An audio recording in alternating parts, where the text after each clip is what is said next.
कई बार बताया गया है कि स्त्रियों को पीरियड के समय पूजा का अधिकार नहीं है। एक प्रकार से ये गलत भी है, एक प्रकार से सही भी है। अब उसे आपको समझना पड़ेगा कैसे। तो जब आप सुश्रुत संहिता के परिचर्या का अध्ययन करेंगे तो उसमें आचार्य सुश्रुत लिखते हैं कि स्त्रियों को पीरियड के समय आराम करना चाहिए, केवल ईश्वर का भजन करना चाहिए। आयुर्वेद में ये भी कहा है कि पीरियड के समय स्त्रियों को मासिक धर्म के समय स्नान भी नहीं करना चाहिए।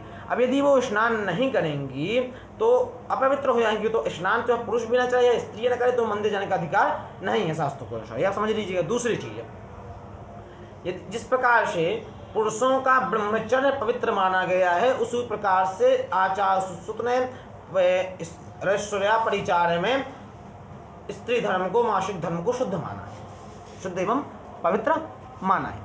ये आपको समझना होगा। अभी कुछ दिन पहले हमारी कथावाचिका जया किशोरी जी का वीडियो भी इसी चीज़ में आया था। वो वीडियो भी इसी से आधारित था, क्योंकि यदि आप सुश्रुत जी को मानेंगे तो यह चीज़ आप मान सकते हैं, बिल्कुल क्लियर है। हाँ, यदि आप धर्म पुराणों की बात करें तो फिर वेद पीठ, व्यास पीठ पर बैठने का अधिकार नहीं है, ऐसा बताया गया है। दूसरी चीज़, यदि आप बोले कि मासिक धर्म है तो उस समय के स्त्रियों को ईश्वर का ध्यान करना चाहिए, ऐसा आचार्य सुश्रुत अपनी परिचर्या पर कहते हैं।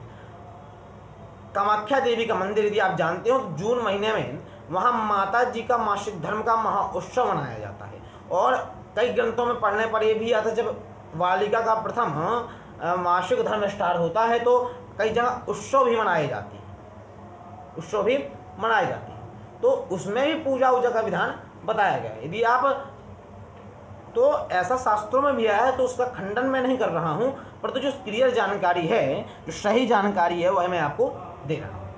दोस्तों, आपको सही जानकारी ही प्राप्त हो, किसी के भ्रम बहकावे में आकर शास्त्र को या फिर स्त्री, अब बोले कि शास्त्रों में इन्हें स्त्रियों को गलत कहा, तो स्त्रियों को गलत नहीं कहा, क्योंकि वो वायु का प्रभाव को कम करने के लिए उनका घर में बैठ के आराम को, स्नान आदि की परंपरा नहीं। आचार्य सुश्रुत ने कहा तो यदि आप स्नान नहीं करेंगे तो शरीर अपवित्र हो जाएगा, तो आप मंदिर नहीं जा सकते।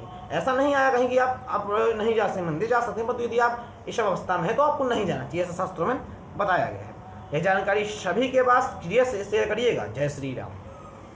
अब इसी में ये भी बताया गया है कि स्त्रियों को गायत्री मंत्र जपने का अधिकार नहीं है, तो ये भी गलत है, क्योंकि वेदों की जो कई स्त्रियां हुई हैं, गार्गी, घोषा, ये सब वेदों की दृष्टा हुई है।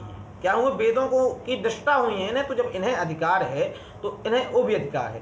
अब जब आप यजुर्वेद का अध्ययन करेंगे तो यजुर्वेद के 2य अध्याय में एक मंत्र आता है, वहाँ पर सर्व जो वैदिक धर्म है उनके अनुसार से स्त्रियों को वेद पढ़ने का और उपदेश करने का अधिकार वेद में बताया गया है। तो जो क्लियर जानकारी है आप उसे प्राप्त कीजिए, सही जानकारी और सही चीज़ पर पढ़िए, किसी के बहकावे में आकर धर्म के बारे पर ऊट पटांग न बकें। जय श्री राम।